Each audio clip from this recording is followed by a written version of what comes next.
What's going on? What's going on? What's going on? About to sit here and check out this David Bowie interview. See what he got going on. See if this interviewer is any better. Um, yeah, I look for a few different things when I'm checking out interviews. Especially when it comes to the artist. Do you really care about the music, or you just want to be messy? You know, I actually am a creative type of person, so I give a fuck about the behind the scenes shit. Like, what made you want to do this? Why'd you want to word it this way? What emotion were you in? What was going on in your life to make you want to write this? Not just what's going on in your life, the end. Fuck all that. Like, let me hear some of the mind frame of these genius ass artists. You know what I'm saying? Certain people you actually want to hear what they have to say because they worth hearing. You know what I mean? But other than that, drop me a comment. Let me know what you think. Let's get it. Welcome. Nice to see you. Thank you. So you've got a lot of explaining to do. Yes. I feel like I always feel I should interview like that character Peter Cook does, you know? What is all this prancing about a stage and trappings and all of that? But you don't have the trappings that you've had in the past. You're a little more conventional. Yeah. At this moment. What happened? We did the Diamond Dogs tour and took it from New York to Los Angeles. Uh-huh. And I felt that was enough, really, rather than come back with the same thing. I wanted to give myself an opportunity just to work with the band. Yeah. So a lot of the glitter is gone that we associate with you, and you've got an entirely new person now.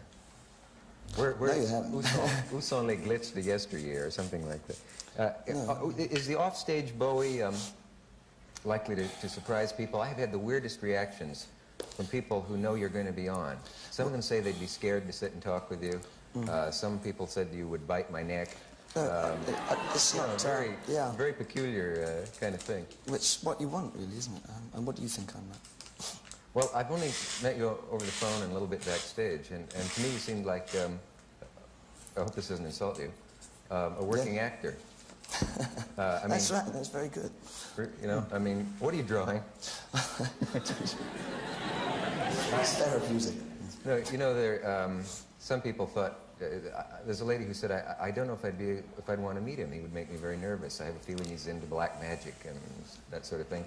And other people see you as just a very skillful performer who changes from time to time from one thing to another. Yeah. Well, both of that is... All of the above. You'll buy that?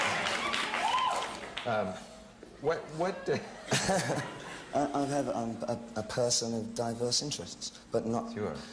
I'm not really very academic, but I glit from one thing to another a lot. Yeah. Glit.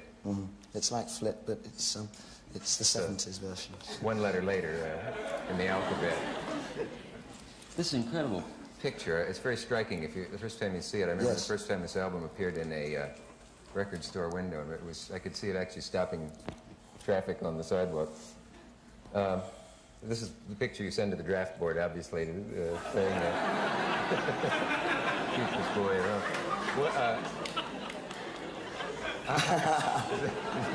I've only just got that. I didn't know I was going to say that. How did that come about? That whole idea and that very painting. Let me see. Well, it's an artist from Belgium called Guy Pollard who did a book called Rock Dreams. That yeah. Then I nicked the. Well, I didn't nick the book, but I saw the book at Mick Jagger's house, and I nicked the idea of doing a cover. What does nicked mean? Oh, stolen. So. Stole the idea.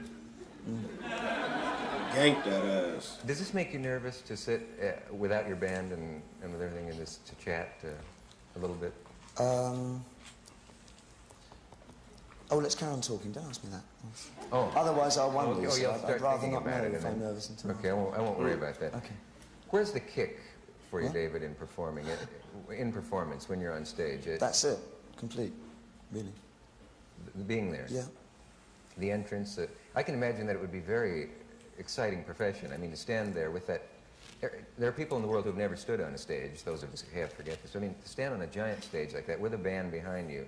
At rehearsal today, I stood in for you Oh, right, I tell you. You know what I mean? And the yeah. feeling of standing there with that sound coming behind you is very exhilarating. I had an incredible feeling, and I got a lot of fulfillment from working in productions like Diamond Dogs or the Ziggy Stardust. Yeah.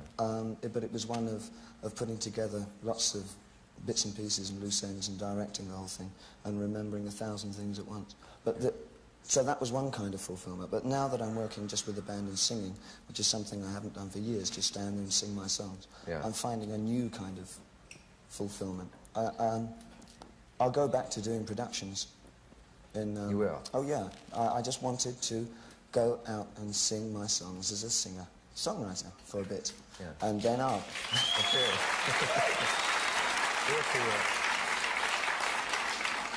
We have to take a break right now for a message, but we'll be back. Stay with us.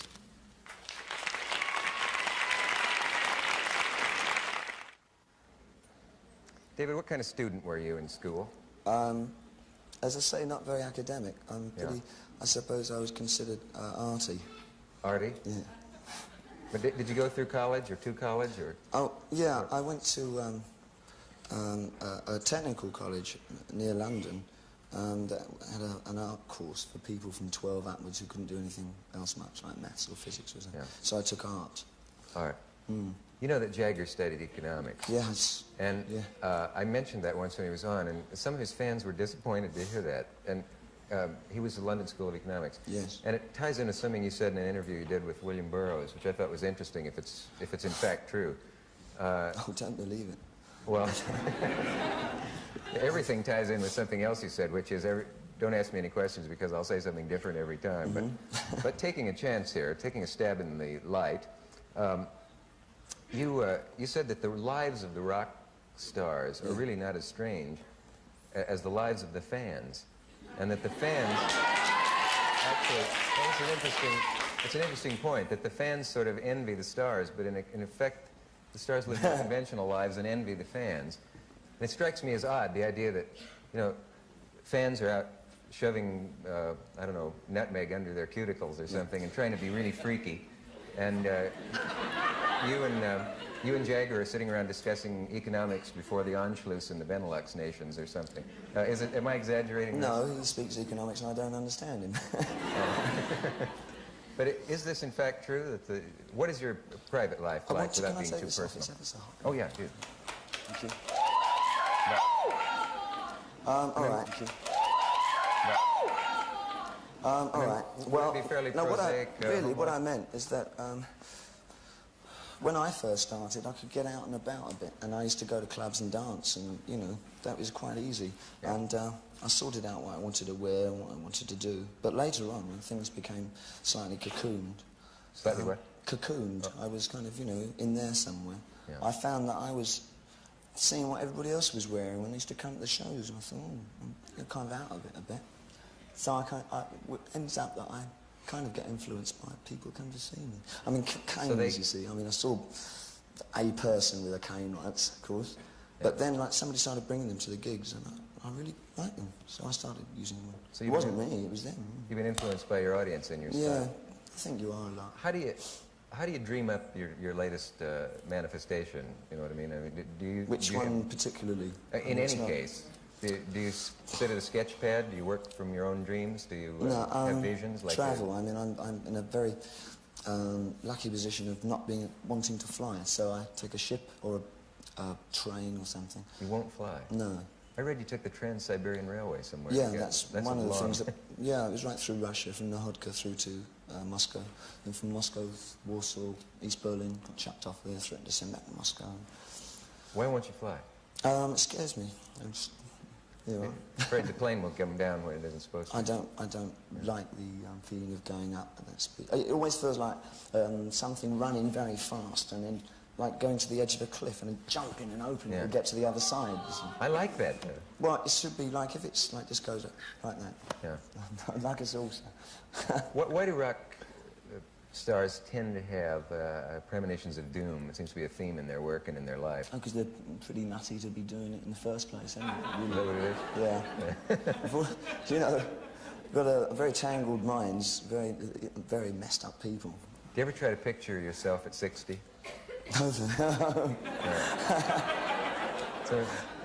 Somebody said the idea of a reunion of the Beatles in their 70s, they come tottering out onto the stage. Someone holds a guitar up in front of them while they pluck it, or their 80s, let's say. This is a rather personal question. Is that your real hair color?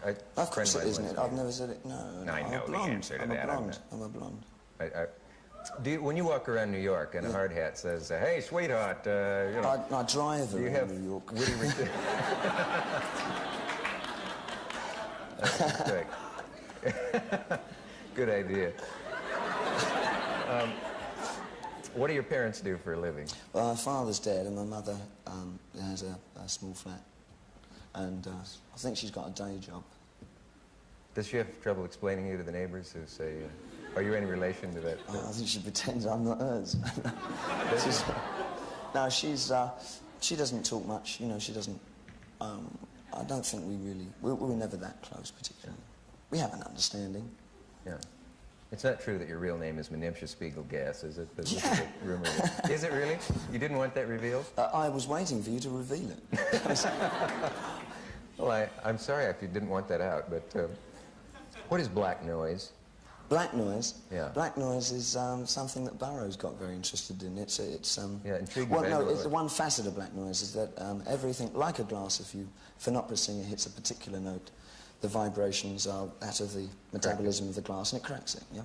So black noise is the register within which you can crack a city or people, or it's a new controlled bomb. It's a noise bomb, in fact, which can destroy.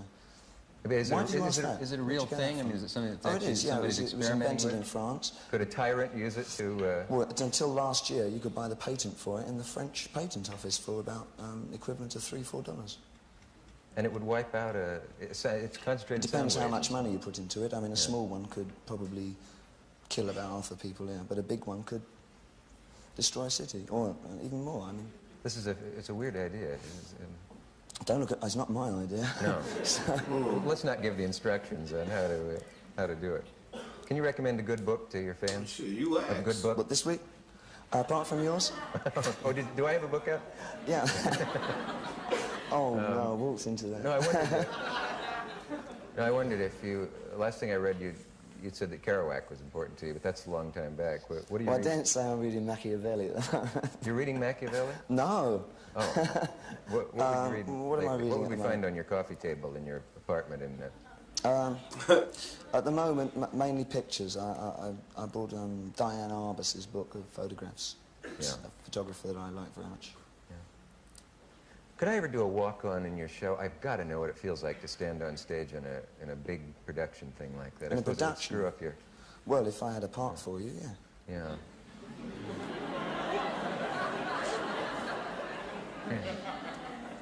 Maybe if I were to bring out a cup of tea and a good book. If it's your book. Well, yeah. Oh, I forgot about that. You do mine. Don't ask me about my book. You have a book. Well, funnily enough. A book coming. Don't you? Yes, I'm writing a novel. You are? Yeah, based on the Trans-Siberian Express.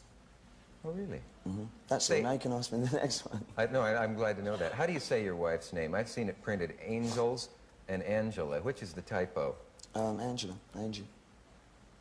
Her real name is Angela. It's Angela. Yeah. Is she a model?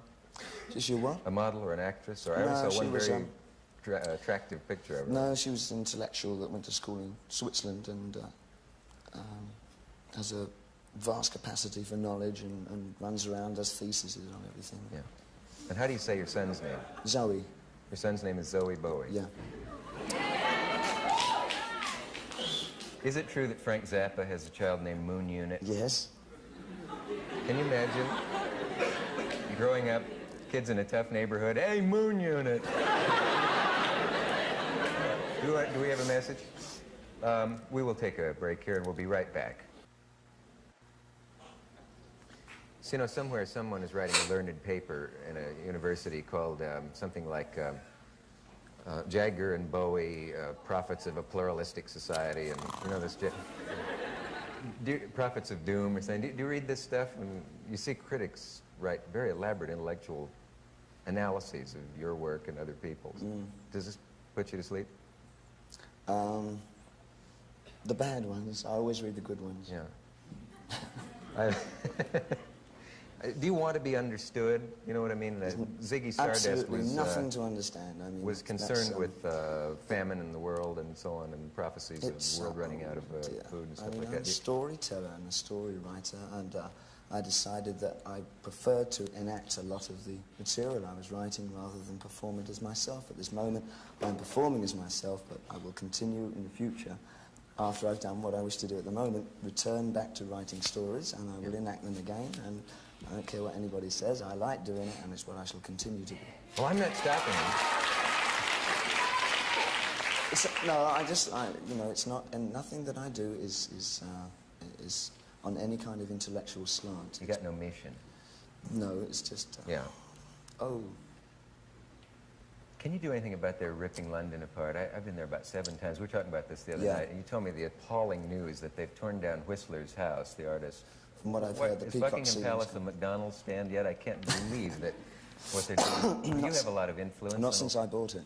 No, I was going to say you have influence and money. Can't you No, some you other can't. artists No do one has something? any influence. I mean, everything's been sectioned off into separate pieces of property, and no doubt now that the socialist government has nationalised, or is going to nationalise, ground, more of it will come down. And don't you think it's awful? I don't know. I haven't made any decision on it because I know a lot of families that need houses. As much as I like a lot of the architecture, you know, I don't know. I can't generally. Oh, don't ask me about politics. And I mean, what do I know? I'm a Did I say rock singer. politics? But that's what it will become, you see, because I mean, it's all politics. Motivation of finance. It's politics, isn't it? Well, why don't we take a break? We'll be right back. And thank you for coming. It's been a pleasure. Thank you very much. That was very interesting. And if you just sit back and he was asking some all right questions, but to be honest, it felt like I read people very well, you know, and it felt like the